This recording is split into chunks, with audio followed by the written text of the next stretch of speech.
या मराठी माणसामुळे एअर इंडियाच्या पहिल्या फ्लाईटने टेक ऑफ घेतला आणि इतिहास घडला। एअर इंडिया म्हणजेच पूर्वीची टाटा एअरलाइन्स। या एअरलाइन्सचं पहिलं विमान उडण्यामागे विठ्ठल गोविंद गाडगीळ या मराठी माणसाचं फार मोठं योगदान आहे। व्ही.जी. गाडगीळ हे भारतातील अगदी सुरुवातीच्या पायलट्सपैकी एक होते। 1910 साली कोल्हापूर जवळील शिरोली येथे त्यांचा जन्म झाला।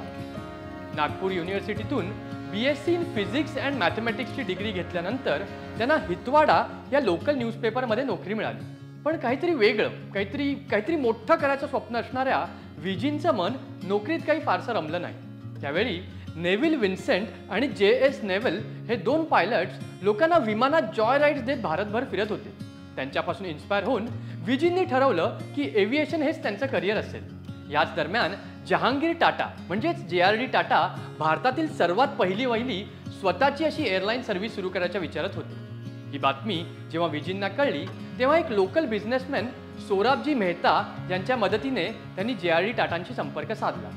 सर सोराबजींच्या रेकमेंडेशन्स आणि JRD सोबतच्या एका लॉंग डिस्कशन नंतर त्यांना टाटांच्या स्टार्टअपमध्ये इंटर्नशिप मिळाली, अर्थात विदाउट पे। मग काय, सोराबजींनीच त्यांना 9 महिन्यांसाठी 25 रुपये मंथली सॅलरी द्यायला सुरुवात केली, जी पुढे JRD टाटांनी कंटिन्यू देखील केली। अशा प्रकारे ऑगस्ट 1932 मध्ये व्हीजी मुंबईत म्हणजे त्यावेळच्या बॉम्बेत दाखल झाले, ज्यानंतर 1-2 महिन्यातच टाटा एअरलाइन्सची पहिली फ्लाईट शेड्यूल होती। या वर्षी JRDच्या टाटा एअरलाइन्सने 5 एम्प्लॉईज सोबत एक ऑपरेशन सुरू केलं, इन्क्लुडिंग व्हीजी, जे मेकॅनिक आणि इंजिनियर तर होतेच, शिवाय त्यांच्याकडे फ्लाइंग लायसन्स देखील होते। त्यांनी फ्लाइंग मशीन्सचं मेकॅनिझम शिकून घेतलं आणि JRDच्या पहिल्या फ्लाईटचे फ्लाईट मेकॅनिक हे पद भूषवलं। व्हीजींनी सुरुवातीला वापरलेलं विमान हे डे हेविलँड पुशमॉथ होतं। 1968 मध्ये व्हीजींच्या रिटायरमेंटपर्यंत एअरलाईनने बोईंग 707 जेटपर्यंत प्रगती केली होती। टाटा एअरलाइन्स आता ग्लोबल सर्व्हिस प्रोव्हायडर बनली होती आणि व्हीजी इंजिनिअरिंग टीमचे हेड झाले होते।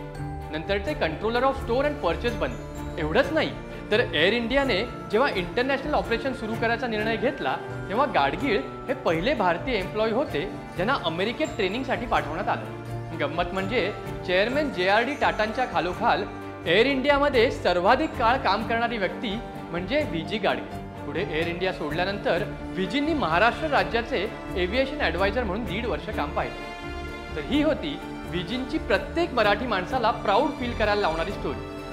अशाच अजूनही स्टोरीज पाहण्यासाठी आमच्या चॅनलला नक्की सबस्क्राईब करा।